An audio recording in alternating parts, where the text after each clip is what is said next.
The 9,451st meeting of the Security Council is called to order. The provisional agenda for this meeting is the situation in the Middle East, including the Palestinian question. The agenda is adopted. I would like to warmly welcome the Secretary General, distinguished ministers, and other high-level representatives present in the Security Council chamber. Your presence today underscores the importance of the subject matter under discussion.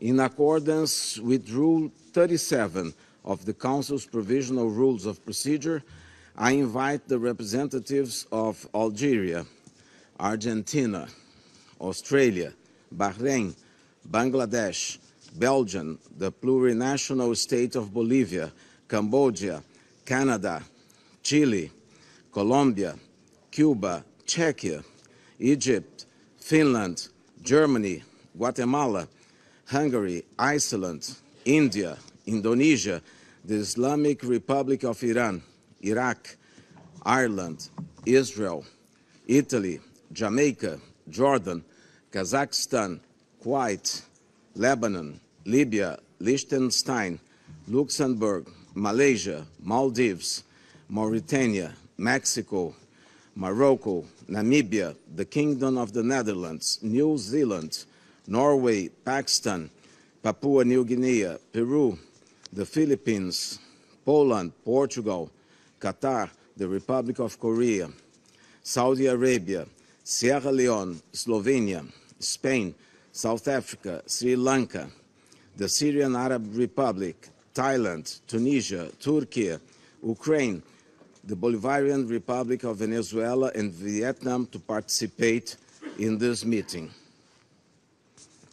It's so decided. I propose that the Council invite the Minister of Foreign Affairs and expatriates of the observer state of Palestine to participate in this meeting in accordance with the provisional rules of procedure and the previous practices in this regard. There being no objection, it's so decided. On behalf of the Council, I welcome His Excellency Riyad al-Maliki. In accordance with Rule 39 of the Council's Provision Rules of Procedure, I invite the following briefers to participate in this meeting.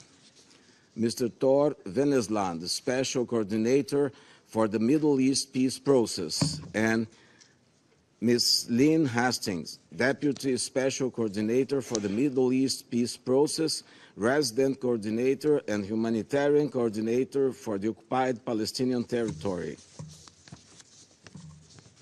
It's so decided. In accordance with Rule 39 of the Council's Provisional Rules of Procedure, I also invite the following individuals to participate in this meeting. His Excellency, Mr. Sheikh Nyang, Chair of the Committee on the Exercise of the Inalienable Rights of the Palestinian People. His Excellency, Mr. Olaf Skog, Head of the Delegation of the European Union to the United Nations.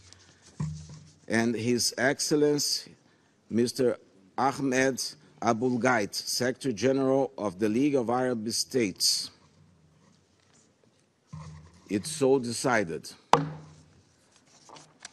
I also propose that the Council invite His Excellency Archbishop Gabriele Caccia, Permanent Observer of the Holy See to the United Nations, to participate in the meeting in accordance with the Provisional Rules of Procedure and the previous practices in this regard. There being no objection, it's so decided. The Security Council will now begin its consideration of item 2 of the agenda. I now give the floor to the Secretary General, His Excellency Antonio Guterres. Mr. President, with your permission, I would make a small introduction and then ask my colleagues to brief the Security Council on the situation on the ground. Excellencies, the situation in the Middle East is growing more dire by the hour. The war in Gaza is raging and risks spiraling throughout the region. Divisions are splintering societies, tensions threaten to boil over. At a crucial moment like this, it is vital to be clear on principles, starting with the fundamental principle of respecting and protecting civilians. I have condemned unequivocally the horrifying and unprecedented 7 October acts of terror by Hamas in Israel. Nothing can justify the deliberate killing, injuring, and kidnapping of civilians or the launching of rockets against civilian targets. All hostages must be treated humanely and released immediately and without conditions. And I respectfully note the presence among us of members of their families. Excellencies, it is important to also recognize the attacks by Hamas did not happen in a vacuum. The Palestinian people have been subjected to 56 years of suffocating occupation. They have seen their land steadily devoured by settlements and plagued by violence, their economy stifled, their people displaced, and their homes demolished. Their hopes for a political solution to their plight have been vanishing. But the grievances of the Palestinian people cannot justify the appalling attacks by Hamas, and those appalling attacks cannot justify the collective punishment of the Palestinian people. Excellencies, even war has rules. We must demand that all parties uphold and respect their obligations under international humanitarian law, take constant care in the conduct of military operations to spare civilians, and respect and protect hospitals, and respect the inviolability of UN facilities, which today are sheltering more than 600,000 Palestinians. The relentless bombardment of Gaza by Israeli forces, the level of civilian casualties, and the wholesale destruction of neighborhoods continue to mount and are deeply alarming. I mourn and honor dozens of UN colleagues working for UNRWA.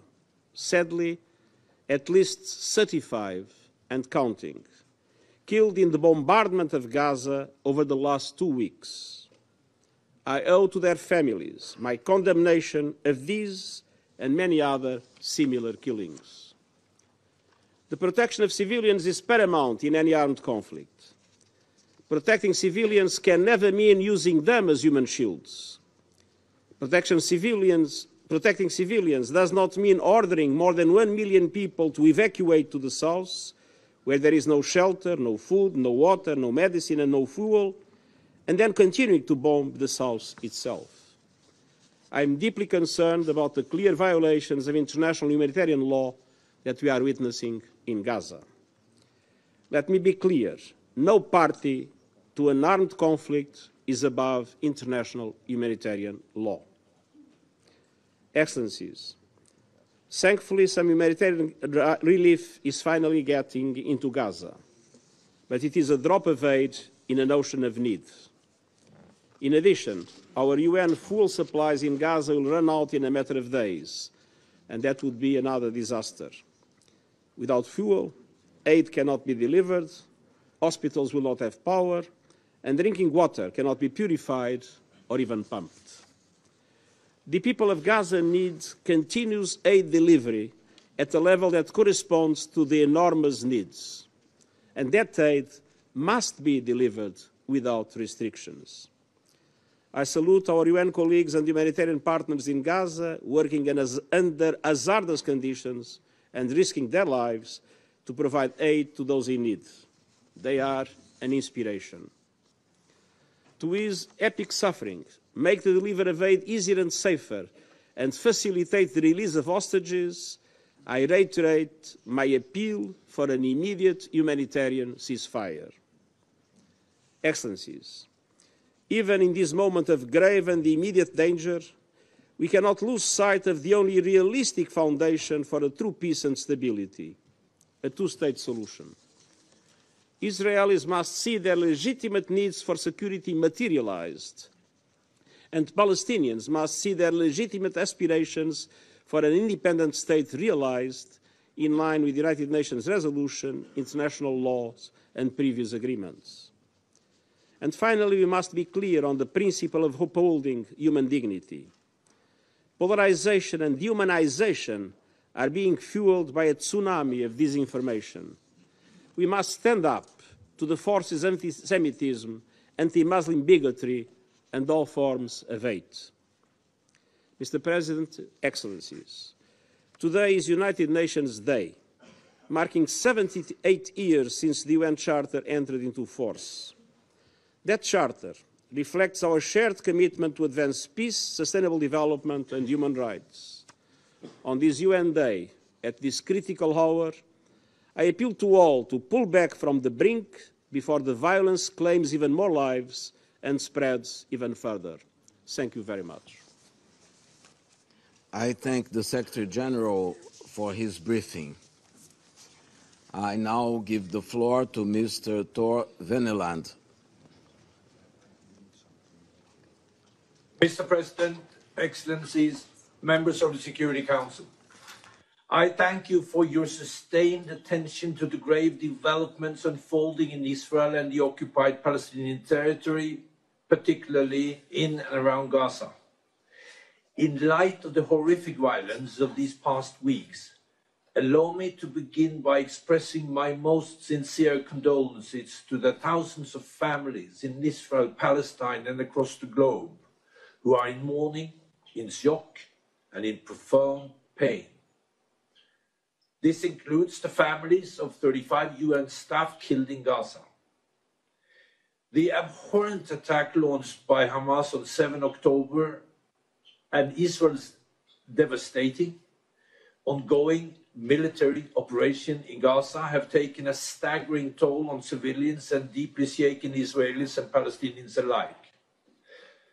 As I told this Council last week, and the Secretary General has just expressed, the events we are witnessing are unprecedented. They risk expanding to the wider region and may have profound long-term impact on the dynamics of the Israeli-Palestinian conflict. Mr. President, on the morning of 7 October, Hamas and other Palestinian armed groups launched a large-scale complex assault on Israel. The unprecedented attack saw an estimated 1,500 Hamas and Palestinian Islamic Jihad militants from Gaza infiltrate some 20 Israeli communities and military facilities in the Gaza periphery by land, sea, and air, while thousands of rockets were launched towards central Israel, including Tel Aviv and Jerusalem. Testimony and evidence emerging from the tragic day reveal a sickening killing spree, designed to terrorize, with appalling scenes of brutality, massacres, hostage-taking, including against infants and young children. In all, Hamas and other Palestinian militant groups killed over 1,400 Israelis and foreign nationals, the bloodiest attack in Israel's history.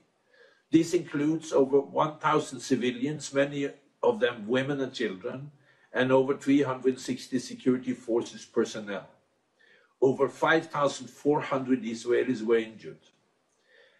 At least 220 civilians, including women and children, as well as soldiers, were abducted and taken into Gaza Strip as hostages.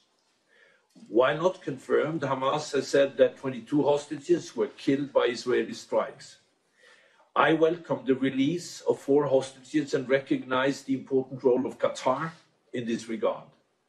To the families of hostages, some of whom are with us today, the fear and uncertainties you have had to endure is unimaginable.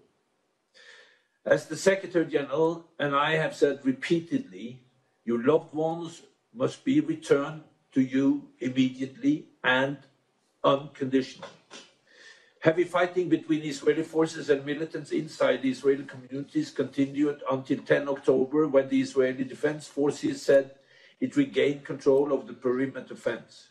Over 120,000 Israelis were displaced from the area. Hamas and other Palestinian militant groups in Gaza have continued to launch indiscriminate rocket fire from Gaza into Israel, reaching as far as north as Haifa. To date, according to Israeli sources, some 7,700 rockets have been launched. Mr. President, on the day of the attack, Israeli Security Cabinet declared a state of war for the first time in over 50 years, with the aim of, quote, the destruction of the military and governing capabilities of Hamas and Islamic Jihad, unquote. That same day, Israeli forces began a massive bombardment of what they said were Hamas sites throughout Gaza. Israeli air assaults in the Strip has continued to date, with some 5,000 such sites targeted, according to the IDF. On 8 October, Israeli Minister for Defense announced the complete siege of Gaza, blocking all entry of goods, including electricity, water, food, fuel, and medical equipment. The airstrikes have been devastating and resulted in a staggering number of Palestinian fatalities, a vast number of whom are civilians. Thus far, the Ministry of Health in Gaza has reported over 5,000 Palestinians killed, including 1,100 women, 2,000 children, as well as journalists, medical workers, and first responders, with more than 15,000 injured. Authorities estimate that hundreds more lay dead or injured under rubble as rescue effort languish amid continuous airstrike. Over 1 million Palestinians have been displaced. The level of physical destruction has left entire neighborhoods in rubble, and critical infrastructure has been destroyed or damaged. Schools, including UNRWA schools and hospitals, many sheltering displaced Palestinians, have been hit. Displacement levels are unprecedented. Compounding the destruction from airstrikes, the humanitarian impact has been immense. In this regard, I welcome Egypt's facilitation to open Rafah border crossing on 21 October and reiterate the humanitarian assistance needs to flow safely and continuously into the Strip.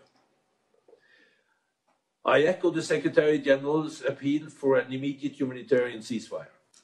Lynn Hastings, the humanitarian coordinator in the OPT, will report in full on the humanitarian situation on behalf of the Under-Secretary General for Humanitarian Affairs and Emergency Relief Coordinator, Martin Griffiths. Mr. President, the risk of significant further deterioration in the situation of the occupied West Bank or spillover of the conflict in the region remain significant. Violence in the occupied West Bank, including East Jerusalem, already at worrying level, has increased since the outbreak of the war. Israeli authorities have imposed widespread movement restriction and conducted extensive arrests.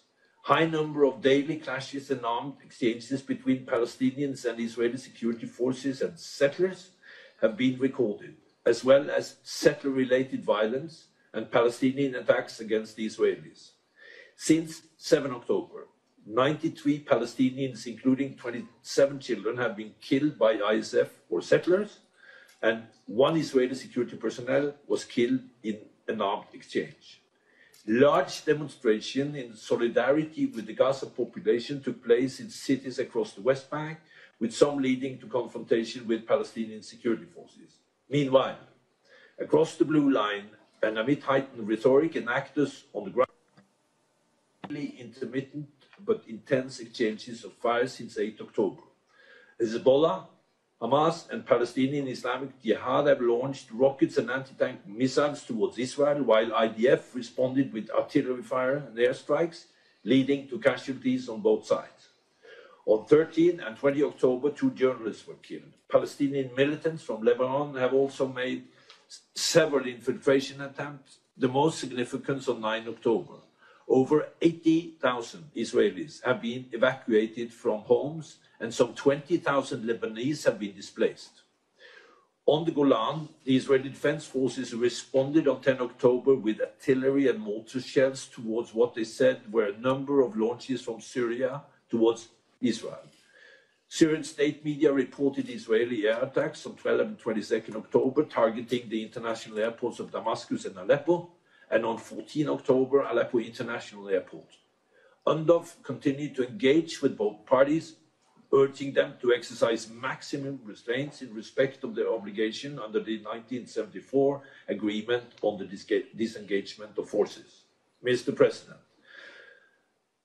the Secretary General has been very clear in expressing the UN condemnation of the horrific attacks by Hamas and others on 7 October and deep alarm over the scale of Israeli airstrikes and the scope of civilian casualties and destruction in Gaza.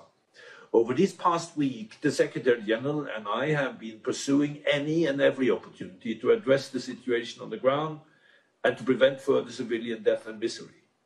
It is critical that we, as a united international community, employ all our collective efforts to end the bloodletting and prevent the further expansion of hostilities, including in the region. The stakes are astronomically high, and I appeal for all relevant actors to act responsibly. Any miscalculation could have immeasurable consequences. In this regard, I welcome Egypt's convening of the Cairo Peace Summit on 21 October and the efforts of the state in the region and beyond to address the unfolding humanitarian catastrophe before us and to pave the way for unlocking a real and serious peace process. Mr. President, these devastating events are not divorced from the context of the occupied Palestinian territory, Israel, and the region, where dynamics are deeply intertwined. The unresolved conflict and continued occupation shape the reality of every Israeli and every Palestinian. For 15 years, the Palestinian population have been living under militant rule and a strict closure regime as the Palestinian divide hardened. For a generation, hope has been lost, and despair has prevailed for those who see prospect for a more peaceful future pulling still further away. Only a political solution will move us forward. The steps we take to address these crises must be implemented in a way that ultimately advances a negotiated peace and fulfills the legitimate national aspiration of Palestinians and Israelis, the long-held vision of two states in line with UN resolution, international law, and previous agreements. Thank you. I thank Mr. Vennesland for his briefings.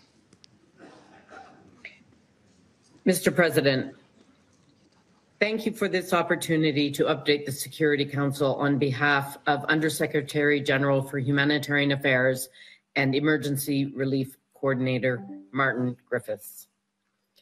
At the outset, I want to welcome the release of 2 hostages on Saturday and another 2 yesterday. We are grateful to the Arab Republic of Egypt and the Emir of Qatar for mediating their release, and to the International Committee of Red Cross for facilitating. However, the more than 200 hostages still being held must be released without condition or any further delay. We welcome all diplomatic efforts to secure their release and demand that, in the interim, they be treated humanely and be allowed to receive visits from the ICRC.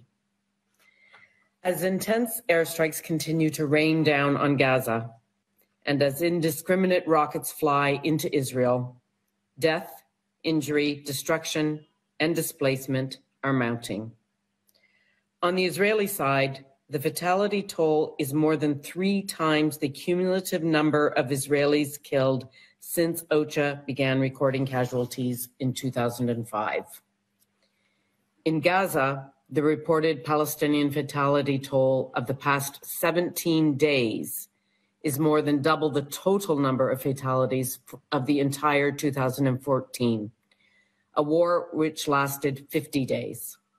Women and children comprise some 62% of these victims. The number of those who are internally displaced has swelled to 1.4 million. Nearly 600,000 people are sheltering in UNRWA facilities in increasingly dire conditions. The average number of IDPs per shelter has reached 2.5 times the capacity. As my colleagues have repeatedly highlighted, there is nowhere to seek refuge in Gaza. When it comes to decisions on whether and where to flee, civilians are damned if they do and damned if they don't. Displaced families are reportedly returning to North Gaza due to ongoing bombardments because their basic needs, including safety, cannot be met in the south. I reiterate that civilians must be protected and have the essentials they need to survive, whether they move or if they stay. To give you an idea of the scale of destruction, according to the Gaza Ministry of Housing, at least 42% of all housing units in the Strip have already been either destroyed or damaged since October 7th. The scale of destruction calls into question the ability of people to ever return to their homes. Meanwhile, Gaza remains under a full electricity blackout.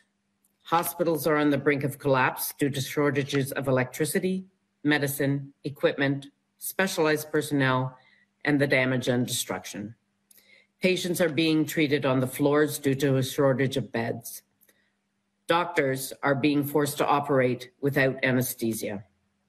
Since the 7th of October, 16 health workers in Gaza have reportedly been killed and 30 injured while on duty.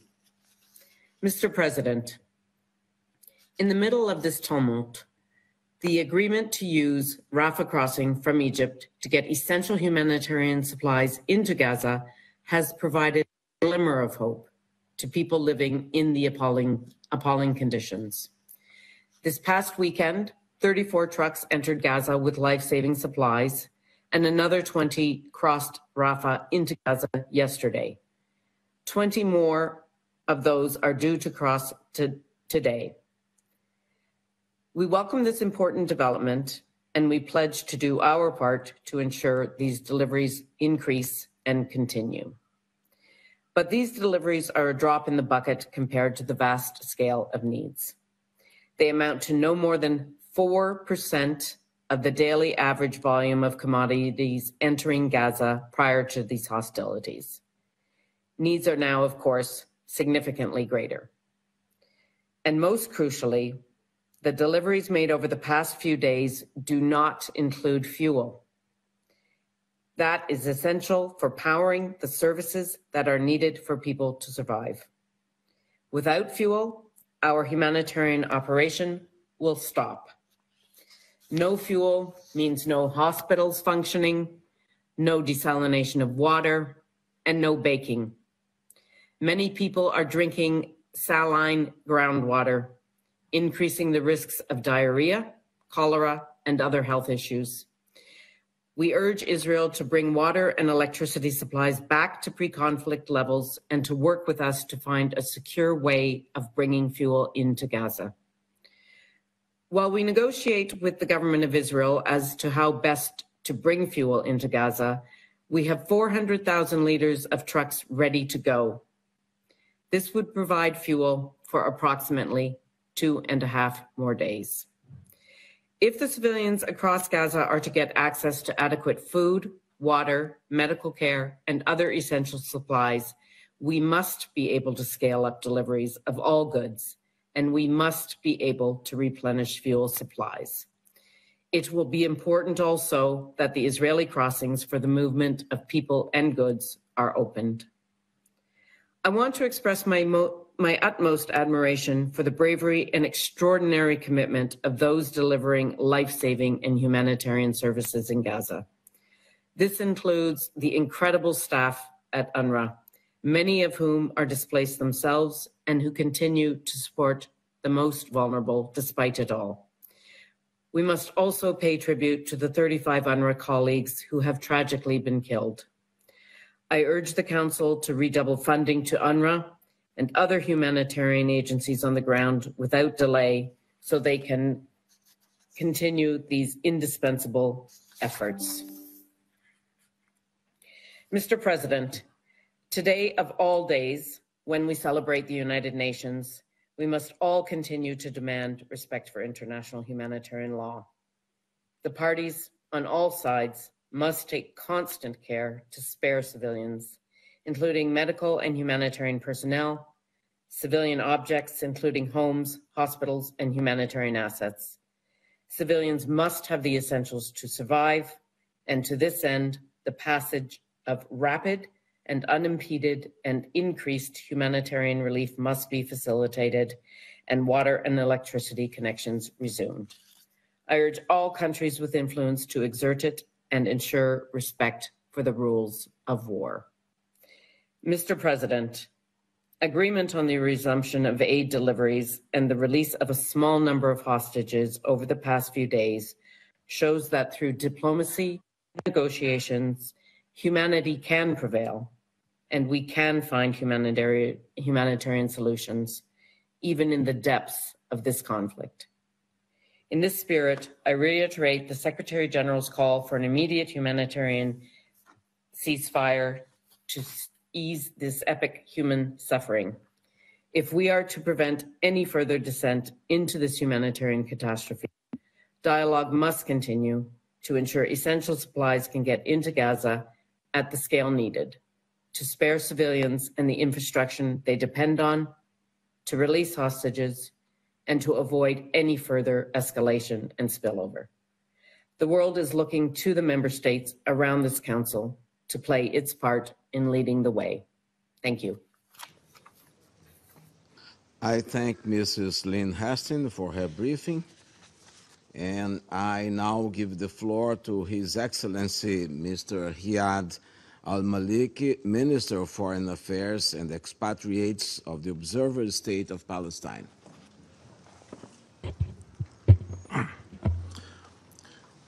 Mr. President, we are here today to stop the killing, to stop the massacres being committed against the Palestinian people. The ongoing massacres being deliberately and systematically and savagely perpetrated by Israel, the occupying power, against the Palestinian civilian population under its illegal occupation must be stopped. The Security Council has a duty to stop them. The international community is obliged under international law to stop them. It is our collective human duty to stop them. Now, continued failure at this Council is inexcusable. Mr. President, we express appreciation to Brazil for convening this session of the Security Council and elevating its participation in light of the gravity of the situation we are facing. We thank the Secretary General of the United Nations for his sobering briefing and for his tireless efforts, and that of the UN agencies and humanitarian staff on the ground, particularly UNRWA, working round the clock under the most inhumane conditions to aid our people and uphold a minimum sense of humanity. We mourn with them the senseless killing of UNRWA staff and other humanitarian workers, including doctors, nurses, and paramedics, who were directly targeted by this ongoing barbarous aggression. They are heroic champions of humanity at a time of abject depravity. Mr. President, over 2 million Palestinians are on a survival mission every day, every night. By the time representatives are done delivering their speeches today, 150 Palestinians will have been killed, including 60 children. In the last 2 weeks, over 5,700 Palestinians have been killed, including over 2,300 children and 1,300 women. Compared to the population of Gaza, that is the equivalent of 145,000 British citizens or 700,000 US citizens. Almost all those killed by Israel are civilians. Over 1 million displaced, 170,000 housing units destroyed. Excellencies, only international law and peace are worthy of your country's unconditional support. More injustice and more killing will not make Israel safer. No amount of weapons, no alliance will bring to it security. Only peace will. Peace with Palestine and its people. The fate of the Palestinian people cannot continue to be dispossession, displacement, denial of rights, and death. Our freedom is the condition of shared peace and security. You have all spoken of the Palestinian people's legitimate grievances, addressing them, of their legitimate aspirations, help achieving them, of their right to self-determination, support its realization.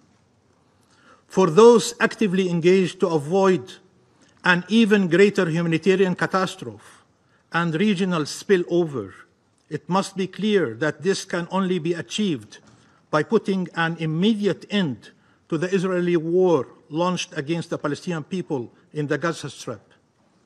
Stop the bloodshed.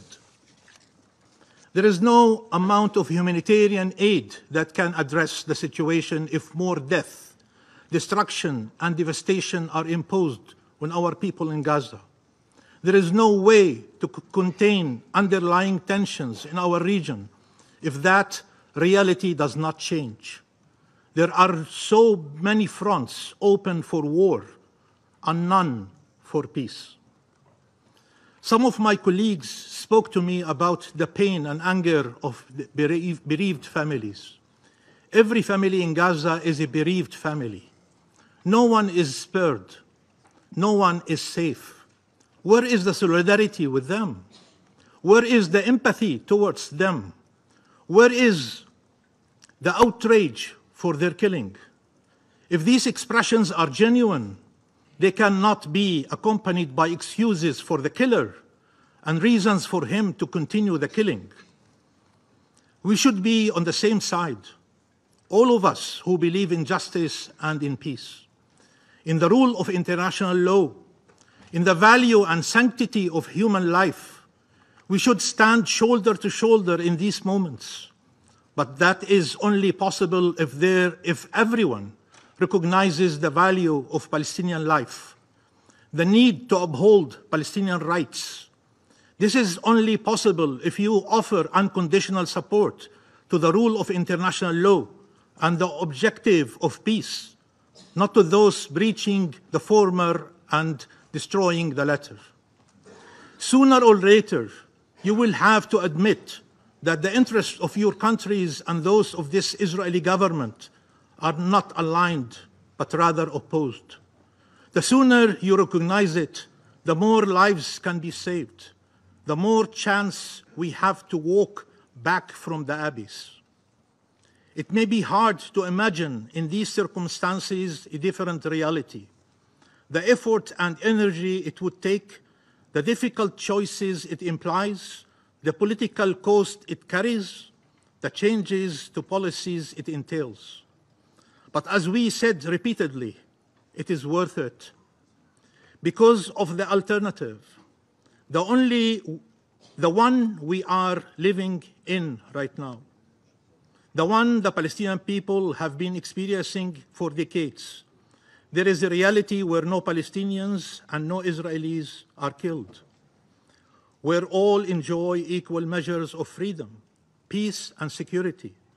That reality is the one that deserves all your efforts and all your resources.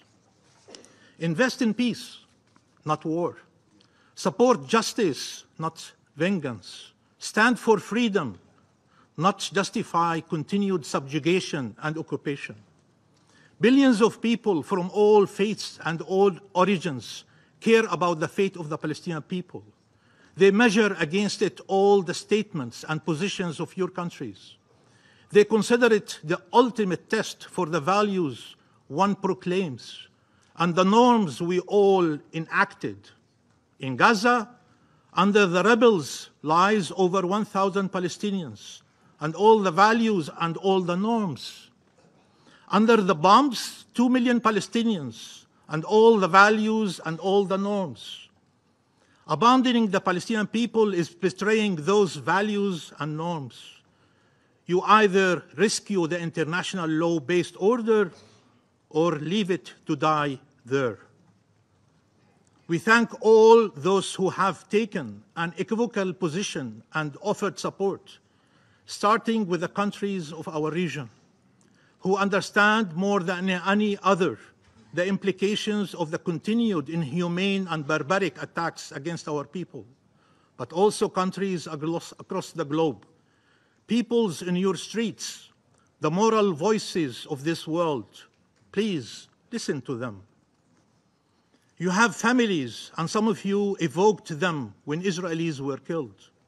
How you could not but think of your loved ones and what pain and suffering you would feel if they had endured a similar fate. I am therefore convinced you cannot be numb to a reality where all the people you love, your parents, grandparents, siblings, children, grandchildren, aunts, uncles, and cousins, and in-laws are all in danger of imminent death, or worse, have all been killed in one strike, in one instant. That is happening repeatedly. Can you feel their pain? Can you imagine the day after for them, for that child who is the only survival for his entire family? Can you then imagine how we feel when anyone claims this is for the better? Can you imagine your loved ones besieged and bombed, deprived of the essential goods for their survival, their fate dependent on decision to allow or prevent fuel, water, and food from entering, with any delay meaning a death sentence for many? Families should be reunited in life, not in death. If you say you are for international law, international humanitarian law, and for protection of civilians, then nothing can justify what Israel is doing. This is targeting of civilians, or at best inhumane, unlawful, indiscriminate attacks. This is collective punishment. Once you remove the principles of humanity and distinction from the laws of war, nothing remains. These are crimes and should be treated as such. What Israel is doing is constant with its belief that we are subhumans, or human animals, as they put it. But surely you don't share that belief. You do not believe our lives are less worthy, less sacred, more expendable. So imagine what you would do if bombs were falling on Israel, killing civilians by the thousands, and then ask, why is this any different? Israel has killed thousands of Palestinians over the years, and yet no one suggested that entitled us to start killing Israeli civilians, neither under a right to defend ourselves, to protect our own, or to resist. Your message was always clear. Nothing can justify killing Israeli civilians. Well, nothing justifies killing Palestinian civilians. Nothing. I will turn right now to speak in Arabic, please.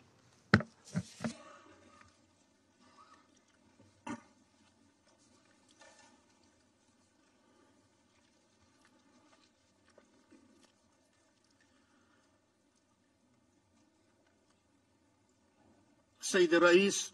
Mr. President, أليست مسؤولية مجلس الأمن is it not the حفظ Security Council's الأمن duty والسلم to maintain الدوليين international peace and security وصون مقاصد and وأهداف preserving the الميثاق principles التي and تعهدت purposes of the لشعوبنا UN Charter بإنقاذ الأجيال that have المقبلة guaranteed من to our ويلات peoples الحروب to save the واتخاذ generations from the التدابير scourge of war المشتركة and الفعالة taking the joint لمنع and الأسباب effective التي measures تهدد to السلم prevent the وإزالتها causes that threaten peace وفقا لمبادئ العدل as والقانون per the الدولي principles of أم يتعذر international على law and justice, مجلسكم الاطلاع or is it difficult for your بمسؤولياته Security Council وتنفيذ to uphold ولايته its وقراراته responsibility دون and its mandate انتقائية and أو resolutions ازدواجية في without المعايير selectivity or عندما يتعلق double الأمر standards when it بفلسطين؟ relates to Palestine? أليس دوره Is it not the Security Council's role to address the aggression that targets newborn babies and men, women and children, and providing Palestinian civilians with protection against the continued crimes of the occupation, and addressing the root causes of the issue, and addressing the reasons for instability and insecurity, which represent the desire of the occupying Israeli power to colonize the Palestinian people. Peace and security pass through the gate of empowering the Palestinians and their enjoyment of their inalienable rights, and not through evading this path and ignoring their suffering. Mr. President, in the Universal Declaration of Human Rights, and I quote, disregard and contempt for human rights have resulted in barbarous acts which have outraged the conscience of mankind, end quote. وهنا أتوجه بالسؤال للمجتمع الدولي ممثلا لمجلسكم ألا يؤذي ضميركم الإنساني وجرائم الاحتلال الإسرائيلي على مدار عقود من احتلاله الاستعماري أو ما يتعرض له الشعب الفلسطيني اليوم من إرهاب وقتل ودمار وتجويع؟ ألا يؤرقكم قتل الطفولة في فلسطين بالقصف الهمجي الذي يقتل الأبرياء ويستهدف المنازل والمستشفيات والمدارس والمساجد والكنائس والصحفيين والعاملين في القطاع الصحي وموظفي الأمم المتحدة؟ ألا يؤذي ضميركم الإنساني تجريد شعبنا من إنسانيته والتصريحات الممجوجة للمسؤولين الإسرائيليين التي تدعو للتطهير العرقي والإبادة الجماعية وتصف الشعب الفلسطيني تارة بأطفال الظلام وتارة بالحيوانات البشرية بإباحة قتلهم؟ ألا يؤذي الضمير الإنساني الحصار المستمر على شعبنا في غزة وعلى مدار 16 عاما وتجويع الشعب ومنع دخول المياه والغذاء والدواء والوقود وغيرها من المواد الأساسية؟ ألا يؤذي ضمير الإنساني استهداف المدنيين في الضفة الغربية بما فيها القدس واستهداف الأماكن المقدسة المسيحية والإسلامية؟ وكم من الضحايا الفلسطينيين والأطفال يجب أن يسقطوا حتى يستدعي الأمر من مجلسكم الموقر الدعوة لوقف هذا الجنون منفلت العقاب؟ لا تخطئ التقدير إن الحرب المدمرة ضد المدنيين من الشعب الفلسطيني في قطاع غزة هي امتداد للعدوان الذي يشنه هذا الاحتلال على شعبنا لاستدامة استعماره واحتلاله لأرضنا. فالسلام والأمن لا يمكن أن يتحققا بإراقة دماء الأطفال ولا بمحو غزة أو تحويلها إلى جهنم أو تقليص مساحتها، كما أعلن مرارا وتكرارا من يقومون بهذا الدمار والقتل، ولا بتسليح الآلاف من المستعمرين الإرهابيين بمواصلة إرهابهم واعتدائهم على أبناء شعبنا في القدس والضفة الغربية. سيد الرئيس، أطفال فلسطين في غزة يكتبون أسماءهم على أيديهم كي لا يغدوا جثثا مجهولة الهوية ويدفنوا في مقابر جماعية. فقد أبادت إسرائيل عشرات العائلات من سجل السكان في عمل انتقامي ضد الأطفال والنساء والمدنيين، وهذا ما اتفق العالم على منع حدوثه، وسعت مقاصد الميثاق إلى حظره وقمعه، وجاء القانون الدولي لمنعه. نعم سيد الرئيس، إسرائيل تنتقم من النساء والأطفال، تنتقم من الشعب الفلسطيني ككل، تنتقم من الضحية التي ما زالت ترفض هذا الاحتلال ومشروعه الاستعماري، الضحية التي ما زالت تطالب بحقوقها في الحرية والاستقلال والعودة، الشعب الصامت في وجه الجرائم والعدوان المستمر والهمج المدعم بخطاب الكراهية والانتقام، والذي تقوده حكومة الاحتلال التي تريد استكمال جريمة النكبة. وكما قال شاعرنا الكبير محمود درويش: نحن الضحية التي جربت كل أنواع القتل حتى أحدث الأسلحة، لكننا الأعجوبة التي لا تموت ولا تستطيع أن تموت. انتهى الاقتباس. End quote. لقد وقف العالم شاهدا على ما تقوم به إسرائيل من كل أنواع القتل والدمار والاعتقال والتهجير ضد الشعب الفلسطيني، وتعايش مع جرائمها وإفلاتها من العقاب بدلا من البحث عن حل جذري للاحتلال ووجوده على أرض دولة فلسطين. فإنهاء الاحتلال وإحقاق حقوق الشعب الفلسطيني هو الطريق الأوحد للحفاظ على الاستقرار والأمن والسلم الإقليميين والدوليين. إن التصعيد الخطير في المنطقة سببه الرئيس غياب الحقوق وتجاهلها، وعليه فإن الحد الأدنى الملح المتوقع من مجلس الأمن اليوم هو الدعوة للوقف الفوري للعدوان الإسرائيلي، وقف لإطلاق النار على شعبنا في قطاع غزة، والعمل العاجل على تأمين دخول المساعدات والمعونات الإنسانية في كل أنحاء قطاع غزة، ومنع التهجير القسري، وتوفير الحماية الدولية العاجلة للشعب الفلسطيني، وتحقيق العدالة من خلال المساءلة والمحاسبة، بالإضافة لاتخاذ ما يلزم من خطوات عملية لمعالجة جذر المشكلة وإنهاء الاحتلال الإسرائيلي لأرض دولة فلسطين وعاصمتها القدس استنادا لقرارات مجلسكم هذا ومرجعيات عملية السلام والقانون الدولي، وإحقاق الحقوق غير القابلة للتصرف، وعلى رأسها الحق في تقرير المصير والاستقلال الوطني والعودة للاجئين الفلسطينيين إلى ديارهم التي طردوا منها تنفيذا للقرار 194. الحرب والسلم يبدأ من فلسطين، ألا يكفي منطقتنا حروبا؟ غزة اليوم هي عاصمة العالم، ترحل كل الأنظار نحوها، لا تسقط في اختبارها، فيها شعب أبي جبار تحمل ما لا يتحمله بشر، كفى عذاب وقتل وظلم، لتحيا غزة وتحيا فلسطين وتحيا الحرية لكي يحيا السلام. وشكرا.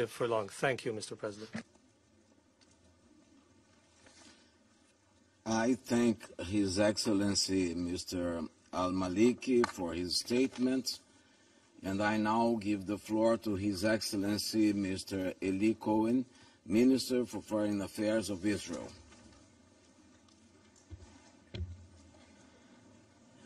Mr. President, Minister of Foreign Affairs, members of the Security Council, as we meet here today, young babies, children are held in Gaza. This is beyond imagination, a living nightmare. Ofri, 10 years old, Avigail, 3 years old, Maya, 17 years old, Raz, 4 years old, Aviv, 2 years old, Ariel, 4 years old, Kfir, little Kfir, only 9 months, Yuval, 8 years old, Ofir, 17 years old. There are just a few of the many children and babies that have not seen evil. They have not caused evil, but they are victims of evil. These kids witness horror which cannot be described by words. Mr. Secretary General, in what world do you live? Definitely, this is not our world.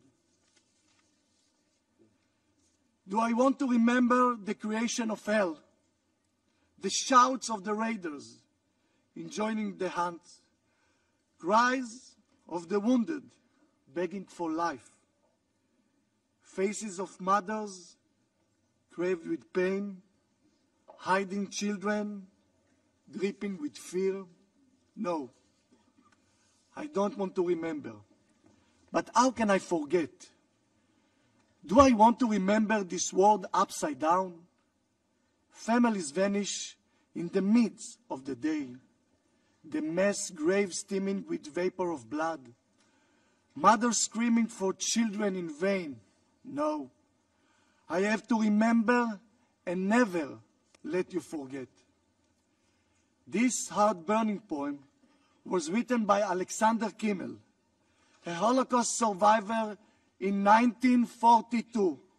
5 years later, the United Nations General Assembly voted in favor of the creation of the Jewish state, the birth of the State of Israel.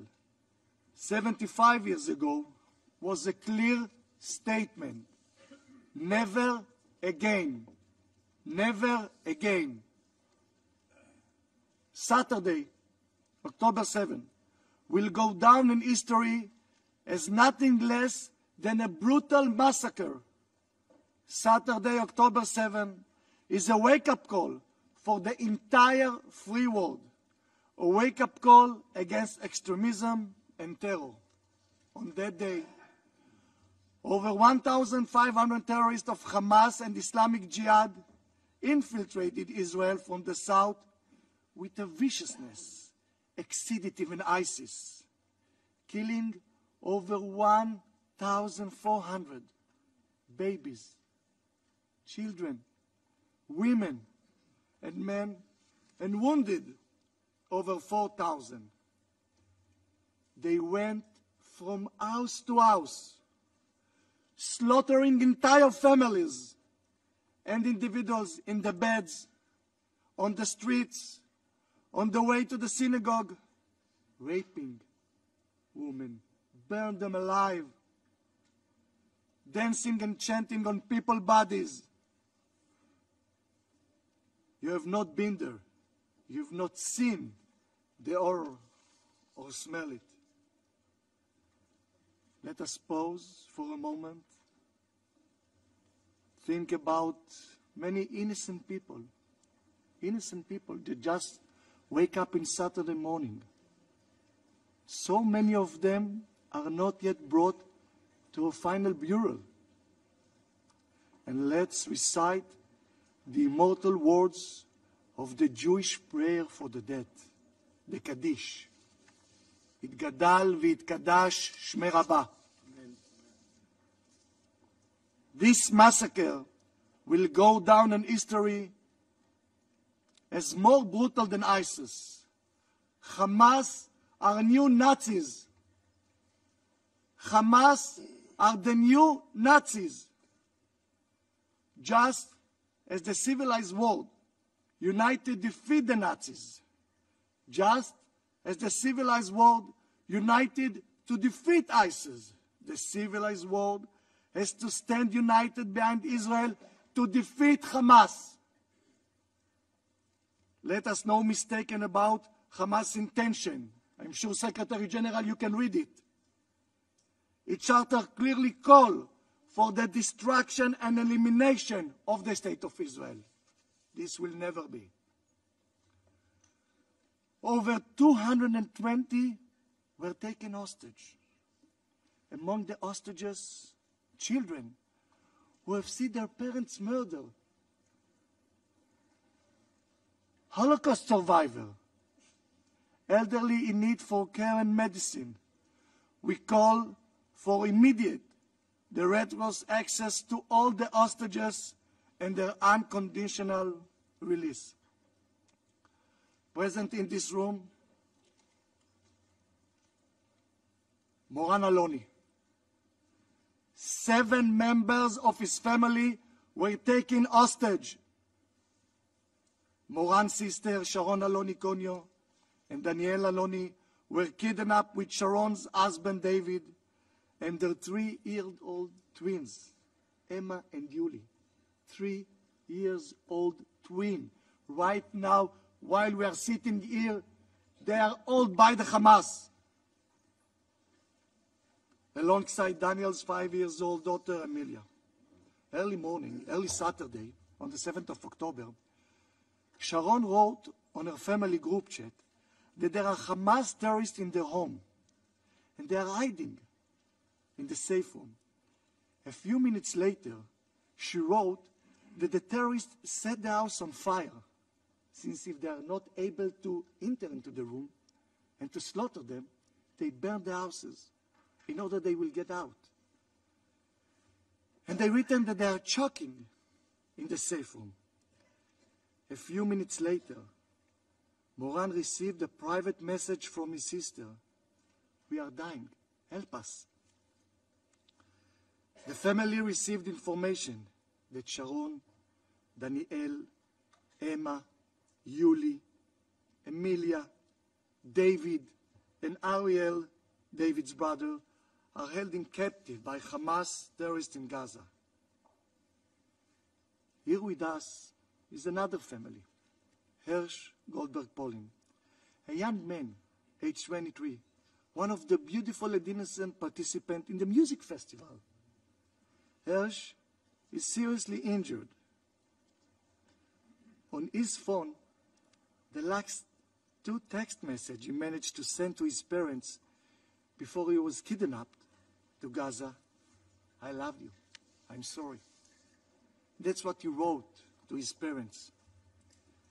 There are other family here with us today, the family of Itai Chen, Kit and Aviva Segal, Liad Benin, Idan Alexander, Omer Ventura, and there is so many more. Qatar, which financed and harbor of Hamas leaders, could influence and enable the immediate and unconditional release of all hostages held by the terrorists. You, members of the international community, should demand Qatar to do just that. The meeting should conclude with a clear message: bring them home. Bring them home.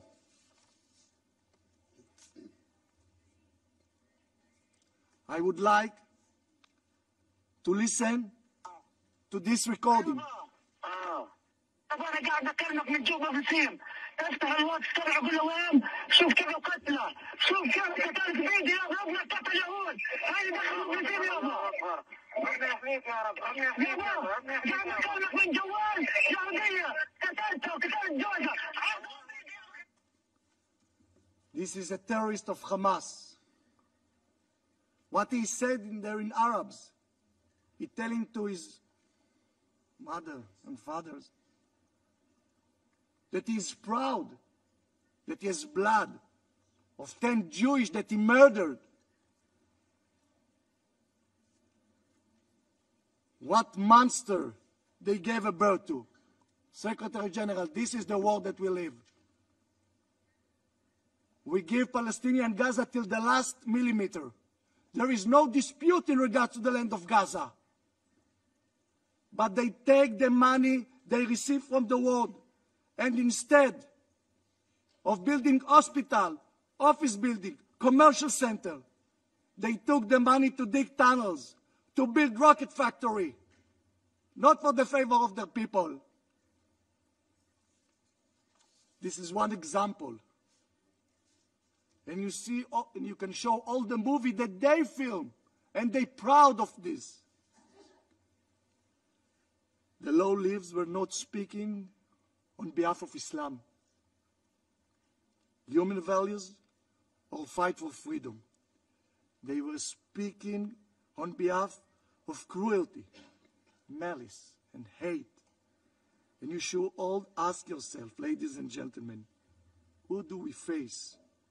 We, Israel, we don't only have the right to defend ourselves. We have the duty to do so. This is not a right. This is a duty. I want to speak to all of you and to tell you, the West is next. The West is next. The war which was imposed on us, there is no side. This war was imposed on us. It's not only Israel's war. It is the war of the free world. I hear the call for proportionality. I hear the calls, as said Lynn before, for a ceasefire. Tell me, what is a proportionate response for killing of babies? for rape women and burn them, for beheading of a child. How you can agree to a ceasefire with someone who swore to kill and destroy your own existence? How? The proportional response to October 7 massacre is a total destruction to the last one of the Hamas. It is not only Israel's right to destroy Hamas, it's our duty. For Israel, it's a matter of survival. The free world should remember and never forget what happened on October 7th. Today, this barbaric terror hit Israel. Tomorrow, it will be at everyone's doorstep, at everyone's doorstep. These terrorists don't have only Israel destruction in mind. Their dream is the world. Read about it. Exactly like the Nazis. They say it. They are willing to expand. This war was imposed on us. We have not chosen this war, but have no doubt we are going to win it. We are going to win it because this war is for life. This war must be your war as well. As Iran's proxy, Hamas, has three objectives to its barbarous attack: the murder of Jews, the kidnapping of hostages, and derailing the expansion of peace, stability, and normalization in our region. United will and purpose like never before. Israel must now act in an unprecedented way to ensure Hamas objectives will never be met. Will never be met. This is the aim, the 18th day since the beginning of this war. Through the last 18 days, our citizens were under heavily missile and rocket fire from Gaza, and not only from Gaza.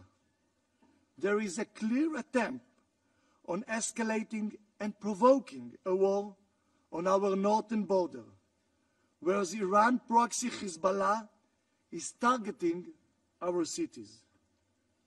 The objective of Hamas, its patron and collaborator is clear. They will not succeed. Not only from neighboring country, Israel is facing threat. Last week, cruise missiles were launched at Israel from Yemen. Have no illusion who is behind it and what is the reason.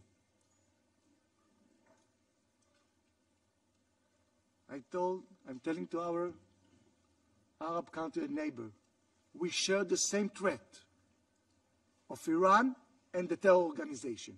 The same threat.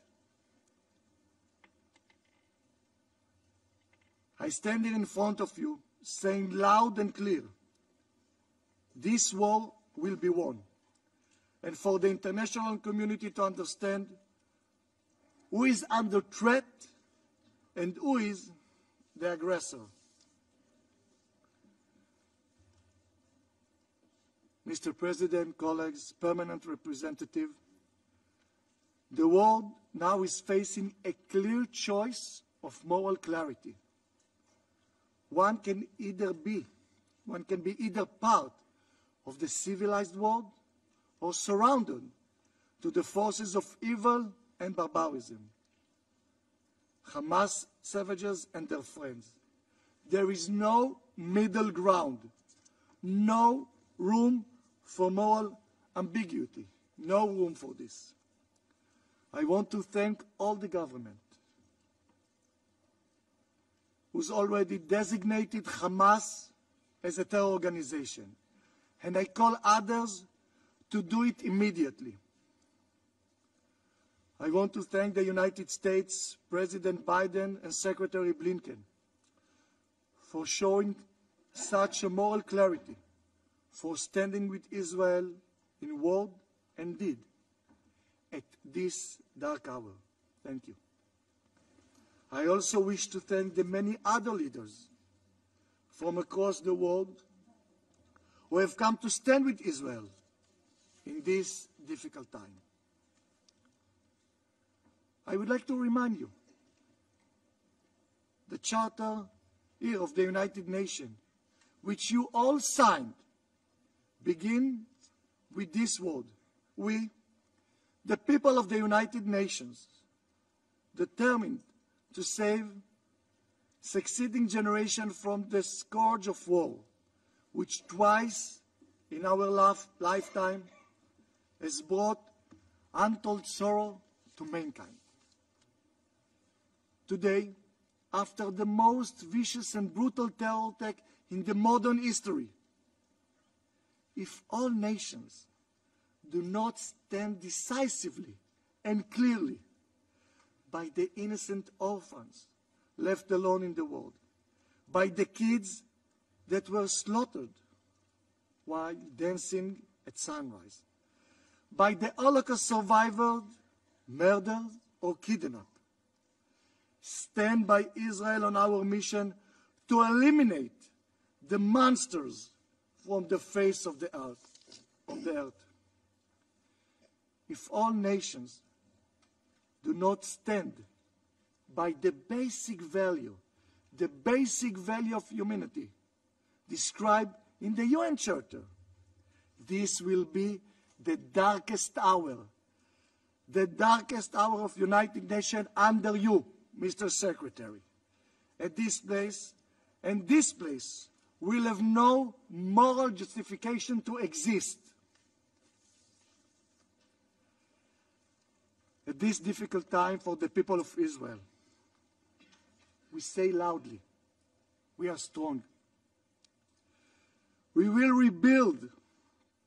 We are determined and resolved to achieve our dream, to be a free nation in our land, the land of Zion and Jerusalem. Thank you. I thank His Excellency Mr. Cohen for his statement. I shall now make a statement in my capacity as the Minister for Foreign Affairs of Brazil. I thank the Secretary General Antonio Guterres, the Special Coordinator for Middle East Peace Process, Mr. Thor Vennesland, and Deputy Special Coordinator Resident and Humanitarian Coordinator for the Occupied Palestinian Territories, Mrs. Lim Hastings, for their briefings. We are witnessing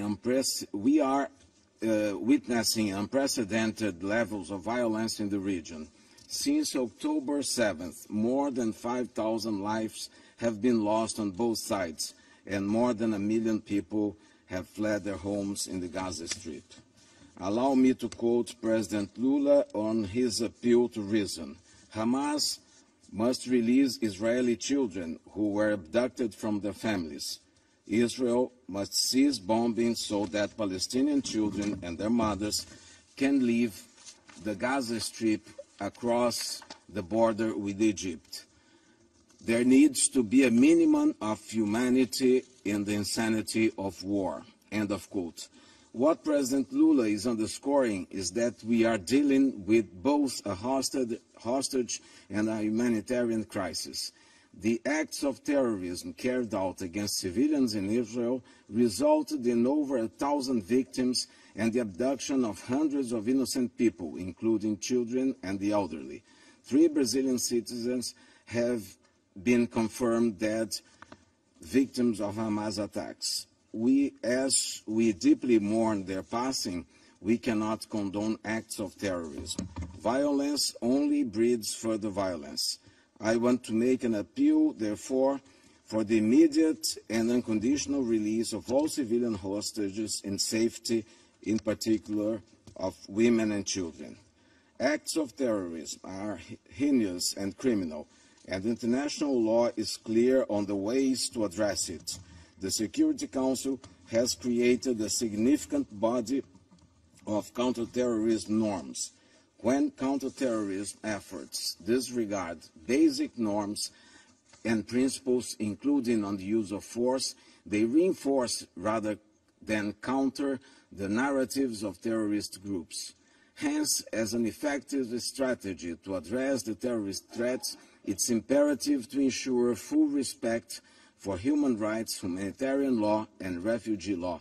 Children must always be treated primarily as victims, in a manner consistent with their rights, dignity, and needs. The escalating violence in Gaza is also unacceptable. So is the demolition of civilian infrastructure, which resulted in the destruction of 42% of civilian housing. We cannot tolerate the loss of over 2,000 Palestinian children. As the occupying power, Israel has a legal and moral obligation to protect the local population under international humanitarian law.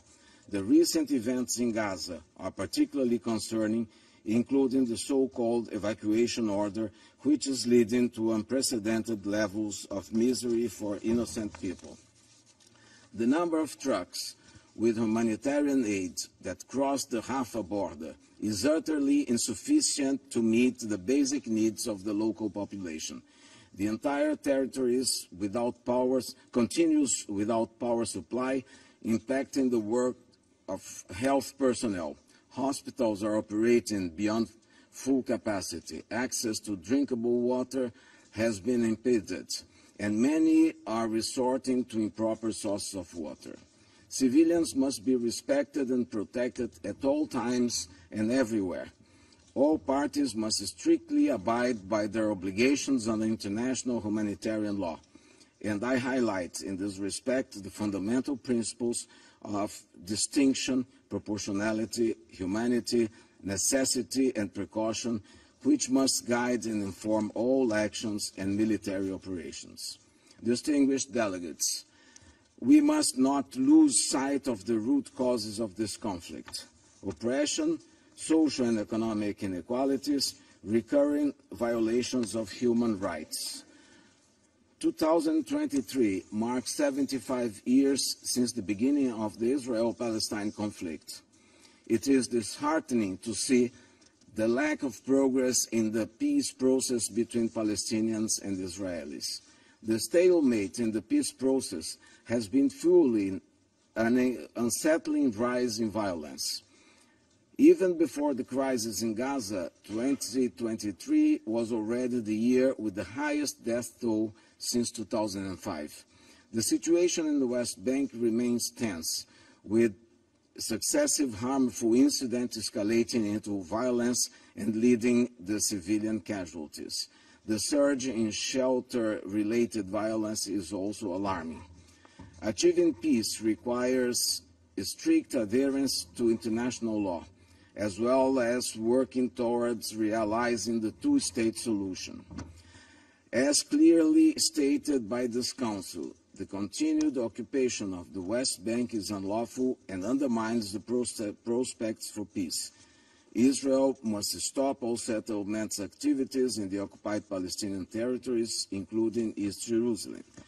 The difference of treatment towards settlers and locals is unacceptable. The current and projected expansion all but erases the viability of a future Palestinian state and engenders violence and hatred. We also underscore the importance of preserving the historic status quo at the holy sites in Jerusalem and acknowledge the significance of the Hashemite custody. Brazil urges all parties to exercise maximum restraint and abstain from provocations, including the use of extremist rhetoric. Intra-Palestinian reconciliation is also pivotal. We acknowledge the meetings in Egypt focus on exploring reconciliation efforts among Palestinian factions. We encourage the continuation of diplomatic engagements to regional peace processes. Brazil praises UNRWA's invaluable humanitarian work for one of the world's most vulnerable refugee populations, the Palestinians, and we mourn UNRWA's brave workers who lost their lives in the line of duty since the beginning of current hostilities. Our commitment to UNRWA is reflected in our availability to hold the vice chairmanship and the chairmanship of the agency's advisory commission from July 2024 and July 2025, respectively. Distinguished delegates, the broader Middle East has long been entangled in a web of conflicts. These conflicts lead to immeasurable suffering, grief, loss, hardship, and worst of all, hopelessness. They also severely destabilize the region.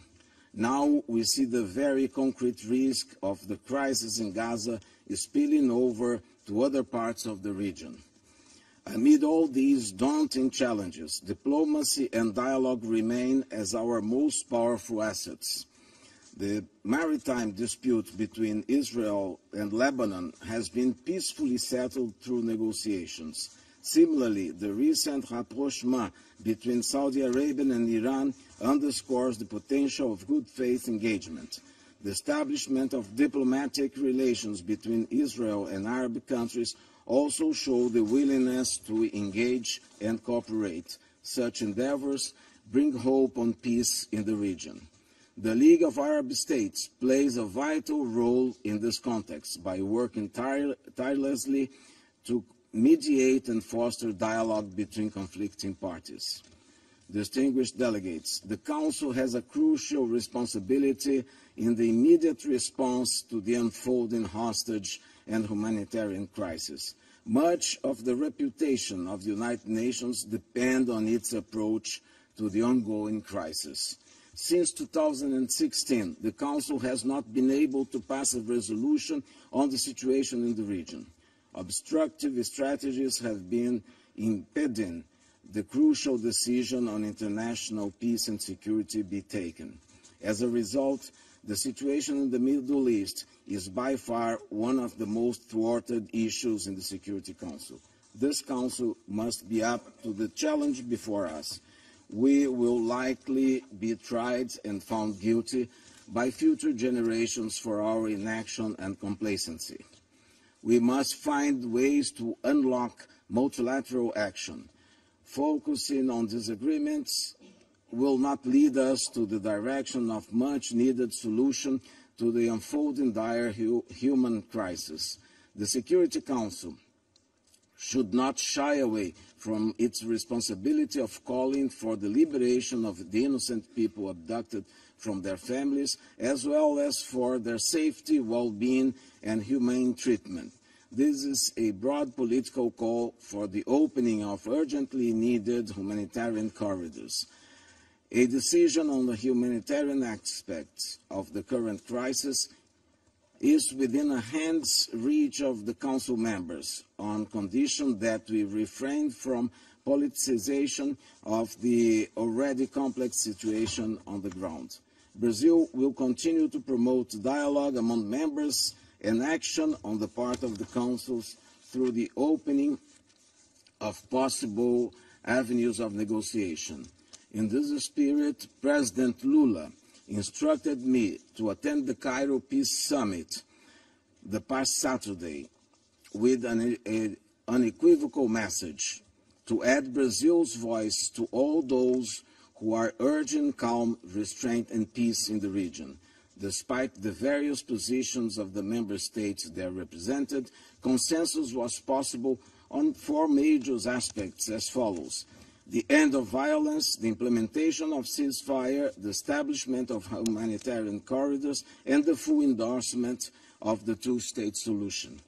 Enough of strife, suffering, and instability. We need all stakeholders to see their own interests through new lenses with long-term and far-sighted perspectives. We need solutions, no matter how politically difficult they may be. A peace and prosperous Middle East is to the benefit of all of us. Thank you. I shall now resume my function as President of the Council. I now give the floor to His Excellency Antony Blinken, Secretary of State of the United States. Mr. President, thank you for convening this ministerial and for convening this council. And thank you very much, Special Coordinator Wennesland, Deputy Special Coordinator Hastings, for your important briefings. Mr. Secretary General, we're grateful for your leadership in this incredibly challenging time, particularly in helping get humanitarian aid to civilians in Gaza. And to the entire UN team, their incredible bravery, their dedication, all of those who continue to serve in some of the most difficult circumstances imaginable, we express our gratitude and our admiration.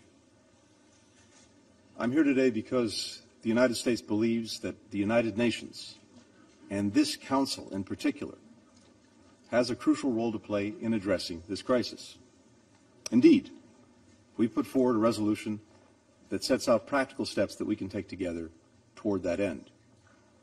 The resolution builds on many elements of the text that Brazil put forward last week. It incorporates substantive feedback that we received from fellow Council members over recent days.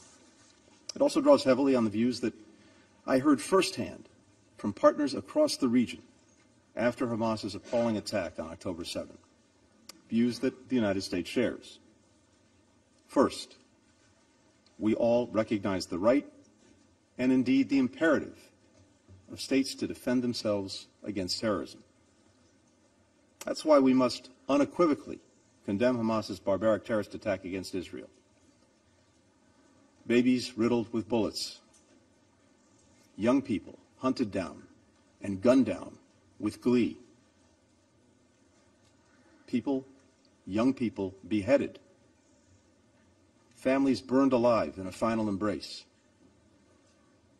parents executed in front of their children, children executed in front of their parents, and so many taken hostage in Gaza.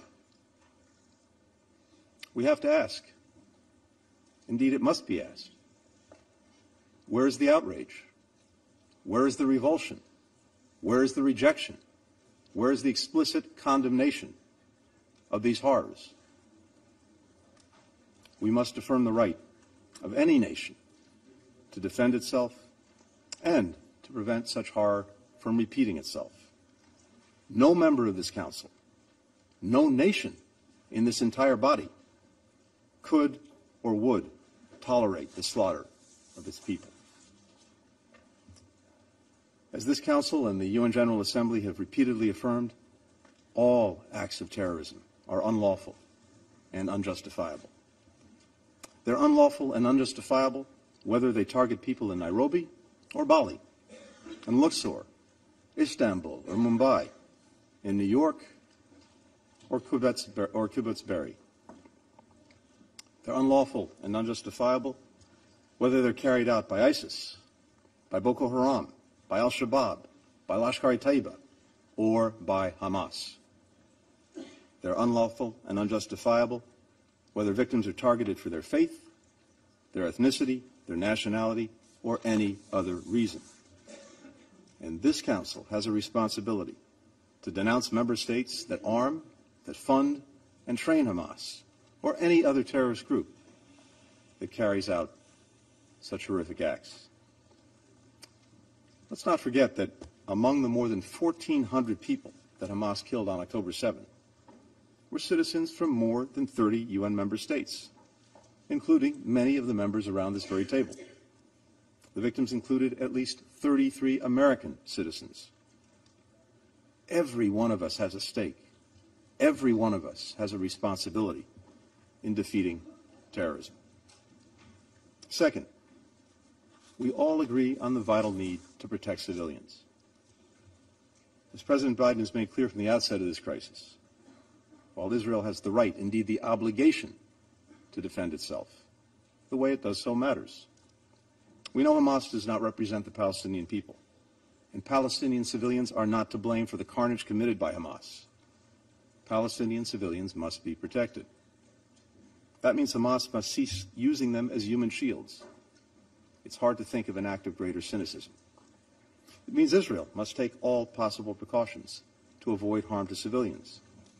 It means food, water, medicine, and other essential humanitarian assistance must be able to flow into Gaza and to the people who need them. It means civilians must be able to get out of harm's way. It means humanitarian pauses must be considered for these purposes. The United States has worked relentlessly to make real these principles. We continue to coordinate closely with Egypt, Israel, and partners across the region, as well as with the United Nations, to build mechanisms that will enable sustained humanitarian assistance to flow to civilians in Gaza without benefiting Hamas or any other terrorist group. President Biden appointed one of our most senior diplomats, Ambassador David Satterfield, to lead our humanitarian efforts, which he is currently doing on the ground. The United States has committed an additional $100 million in humanitarian assistance to Palestinians in Gaza and the West Bank, bringing the total aid that we've provided to the Palestinian people over the past 2.5 years to more than $1.6 billion. That makes the United States the largest single-country donor, by far, to the Palestinian people. We call on all countries, particularly those with the greatest capacity to give, to join us in meeting the UN's appeal for the humanitarian situation in Gaza. At the heart of our efforts to save innocent lives in this conflict, and in every conflict for that matter, is our core belief that every civilian life is equally valuable. There is no hierarchy when it comes to protecting civilian lives. A civilian is a civilian is a civilian, no matter his or her nationality, ethnicity, age, gender, faith. That's why America mourns the loss of every single innocent life in this crisis, including innocent Israeli and Palestinian men, women, children, elderly people, Muslim, Jews, Christians, people of all nationalities and faiths, including at least 35 UN staff members. That's why it's imperative that we work to protect all civilians in this conflict, to prevent more deaths atop the many that have already occurred.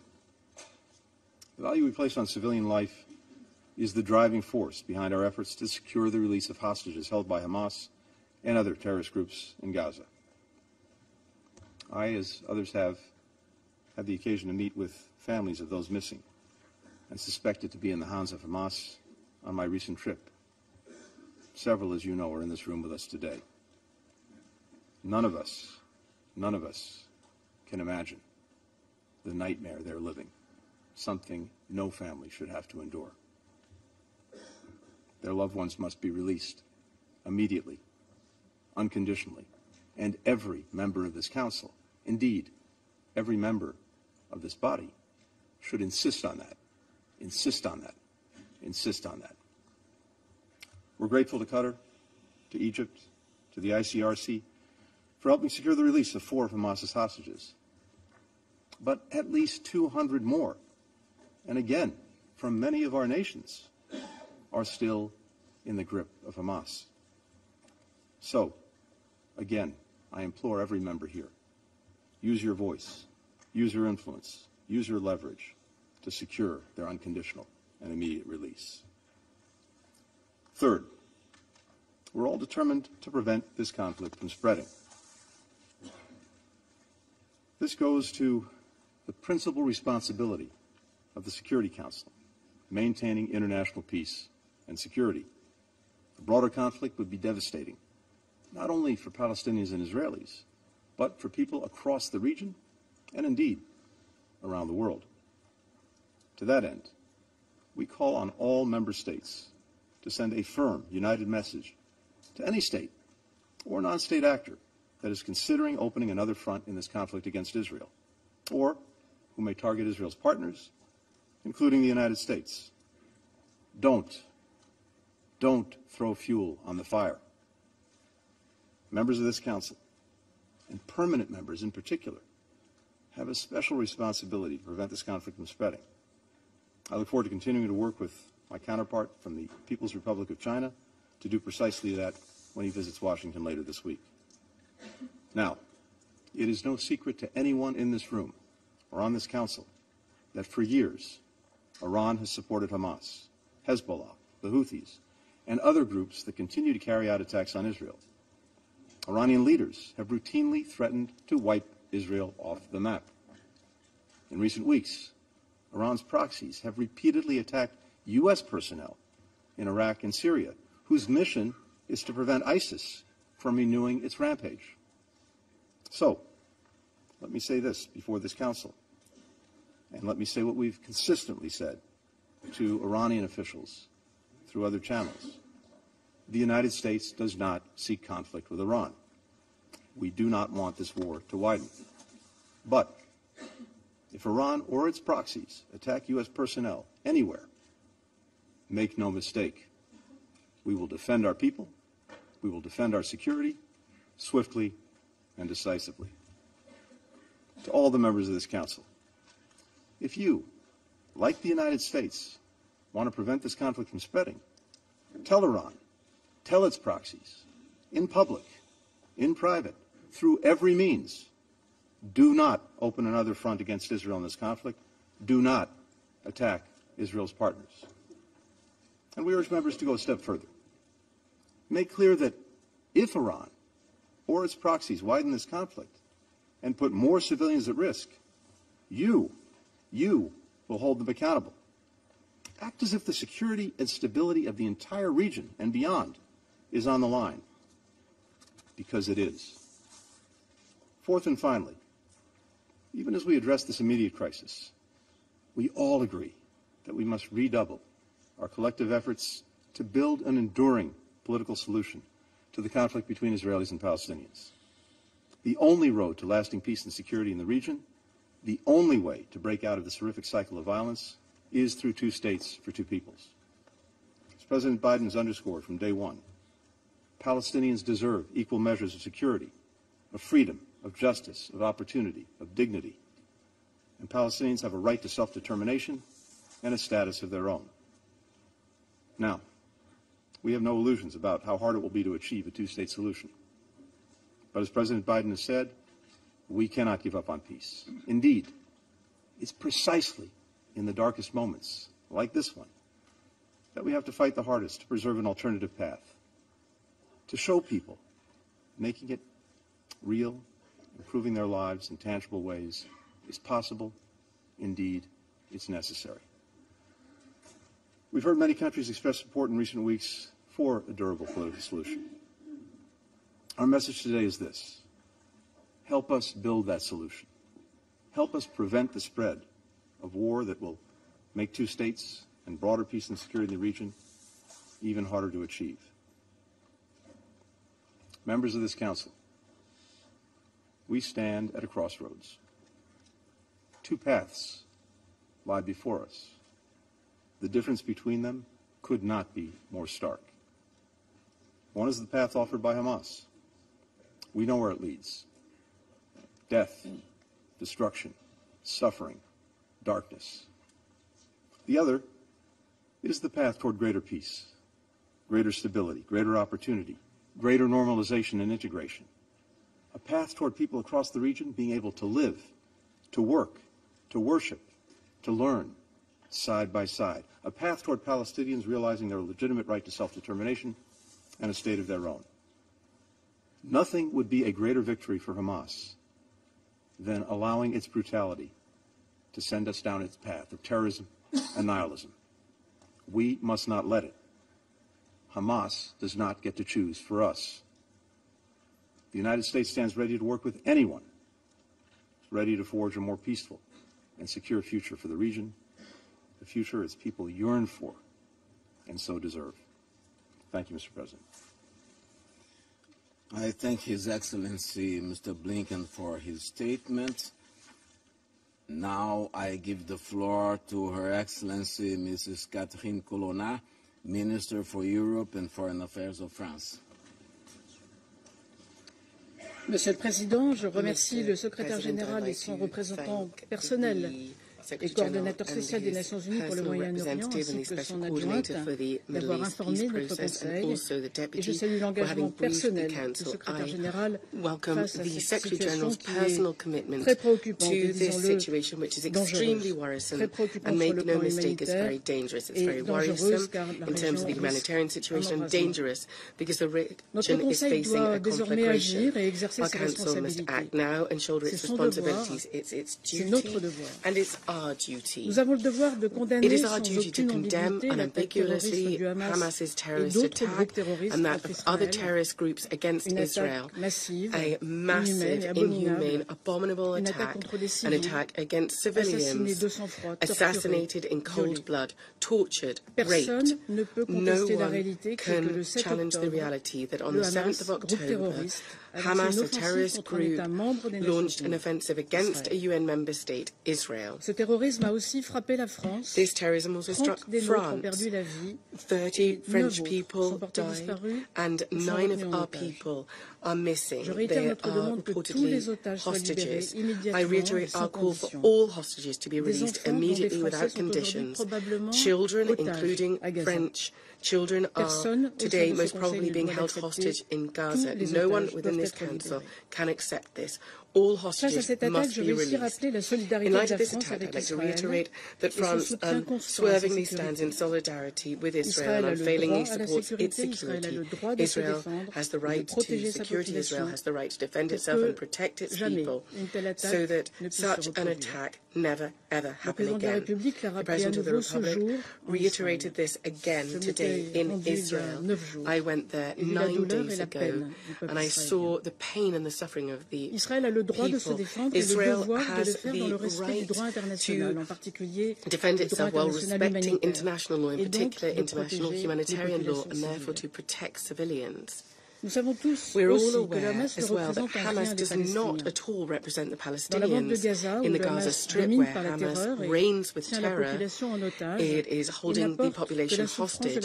It just brings suffering because of the violence of the fighting, and Hamas brings a terrible humanitarian crisis. Given this humanitarian crisis, our duty, including that of Israel, is to guarantee ongoing provision to civilians, including women, children in Gaza, of basic goods, of water, food, medicine, and fuel. Civilian lives must be protected.